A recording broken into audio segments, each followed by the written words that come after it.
다음으로 다양한 지표를 통해 부동산 시황을 살펴보는 위클리 부동산 시황입니다. 최용민 기자 나와주시죠.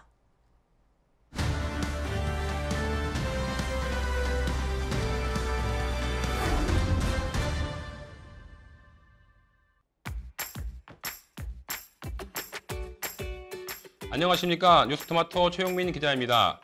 지표를 통해 부동산 시장의 주요 흐름을 분석하는 위클리 부동산 시황입니다. 한국부동산원이 지난주 발표한 주간 아파트 가격 동향을 중심으로 지난주 부동산 시장 분위기를 자세히 살펴보도록 하겠습니다. 지난 7월 셋째 주 전국 주간 아파트 매매 가격은 전주보다 0.27% 상승했고 전세 가격도 0.20% 올랐습니다. 전주보다 상승폭이 각각 0.03%포인트, 0.04%포인트 커졌습니다. 이어 매매 가격 상승을 지역별로 살펴보도록 하겠습니다. 먼저 수도권과 서울은 각각 전주 대비 0.36%, 0.19% 상승했고 상승폭도 모두 0.04%포인트 커졌습니다. 지방도 0.16% 상승해서 0.19% 상승으로 상승폭이 확대됐고 5대 광역시도 전주 대비 0.20% 오르면서 상승폭도 0.03%포인트 더 커졌습니다. 특히 공표지역 176개 시군구 중 전주 대비 상승한 지역은 172개로 전주와 동일했고 지난 둘째 주 한 곳도 없던 보합지역은 이번에는 2개로 늘었습니다. 여기에 전주보다 매매 가격 변동률이 하락한 지역은 4개에서 2개로 감소했습니다. 좀 더 구체적으로 지역별 분위기를 살펴보겠습니다. 먼저 서울은 주택가격 고평가 가능성 및 코로나 변이 확산 등에 따른 자산가치 하락 우려가 있는 가운데 노원구와 도봉구, 강북구 등 중저가 지역이나 강남권 외곽단지를 중심으로 상승했습니다. 전주보다 0.35% 상승한 노원구는 상계동과 중계동 구축단지를 중심으로 상승했고 0.27% 오른 도봉구는 재건축 등 개발사업 기대감이 있는 창동과 도봉동을 중심으로 올랐습니다. 여기에 강북구는 저평가되어 있는 우이동과 번동을 중심으로 0.18% 올랐고 은평구는 교통개선 기대감 등으로 0.17% 상승했습니다. 아울러 강남구는 일원동과 자곡동 등 외곽 지역을 중심으로 0.20% 올랐고 서초구도 내곡동이나 반포동, 잠원동을 중심으로 0.18% 상승했습니다. 여기에 송파구도 오금동과 방이동, 가락동을 중심으로 상승했고 영등포구는 공공재개발 기대감이 높은 신길동을 중심으로 0.21% 올랐습니다.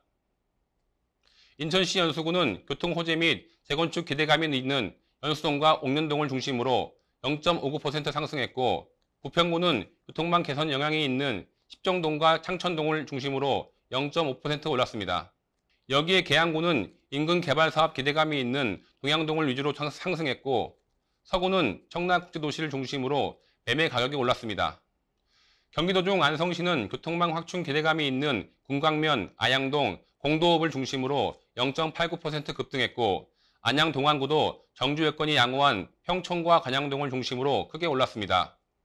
수원 권선구와 평택시는 상대적으로 중저가 인식이 높은 지역을 중심으로 매매 가격이 상승했습니다. 지방에서는 대전시 유성구가 상대적으로 저가 인식이 높은 전민동과 송강동 구축을 중심으로 크게 올랐고 클럽단지 인근 개발 기대감이 있는 대덕구가 0.30% 상승했습니다. 광주에서는 남구가 교육 환경이 양호한 봉선동을 중심으로 0.18% 올랐고 교통 호재가 있는 서구도 0.17% 상승했습니다. 네, 이어서 전세시장 동향 알아보겠습니다. 7월 셋째 주 전국 주간 아파트 전세 가격은 지난주 대비 0.20% 상승하면서 전주 대비 상승폭이 0.04%포인트 올랐습니다. 수도권 및 서울 전세 가격 상승률은 각각 0.22%에서 0.25%, 0.13%에서 0.15%로 상승폭이 확대됐습니다.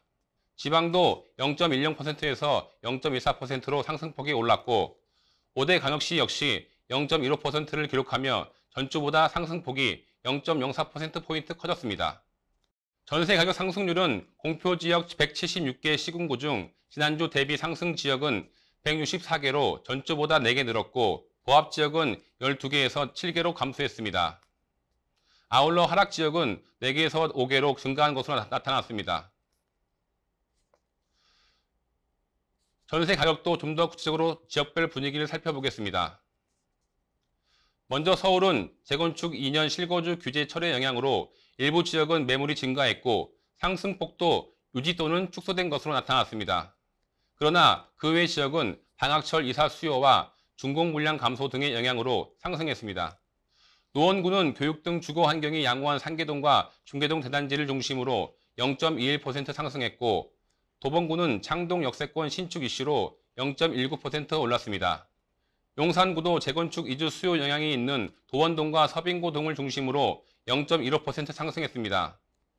아울러 서초구는 정비사업 이주 수요가 있는 서초, 잠원, 방배동을 중심으로 0.25% 크게 올랐고 강남구는 학군 수요가 있는 삼성동과 대치동, 일원동과 수서동을 중심으로 상승했습니다. 다만 재건축 의무 거주 2년 철회 영향이 있는 일부 재건축 단지에서 매물이 증가하며 강남 4구 전체 상승폭은 축소된 것으로 나타났습니다. 인천시 연수구는 정주 여건이 양호한 송도 신도시와 중저가 수요가 있는 연수동, 동춘동 위주로 전세 가격이 크게 올랐습니다.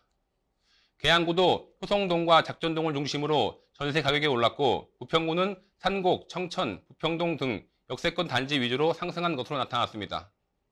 경기도 시흥시는 장왕, 월곶, 은행동 등 중저가 구축을 중심으로 매매 가격 상승과 함께 전세 가격도 동반 상승한 것으로 나타났습니다. 안양 동안구는 정비사업 이주 수요 영향이 있는 비산, 호계, 평촌동을 중심으로 0.59% 상승했습니다. 반면 성남 분당구는 신규 입주 물량 영향으로 가격이 하락하며 상승에서 하락으로 전환했습니다. 지방에서는 대전시 서구가 학군 및 주거 환경이 우수한 둔산지구를 중심으로 0.37% 상승했습니다. 부산에서는 오시리아 관광단지 개발 사업 영향으로 기장군이 0.26% 상승했습니다. 여기에 금정구도 재개발 사업 이슈가 있는 구서동과 부곡동 구축을 중심으로 상승한 것으로 나타났습니다. 지금까지 위클리 부동산 시황이었습니다.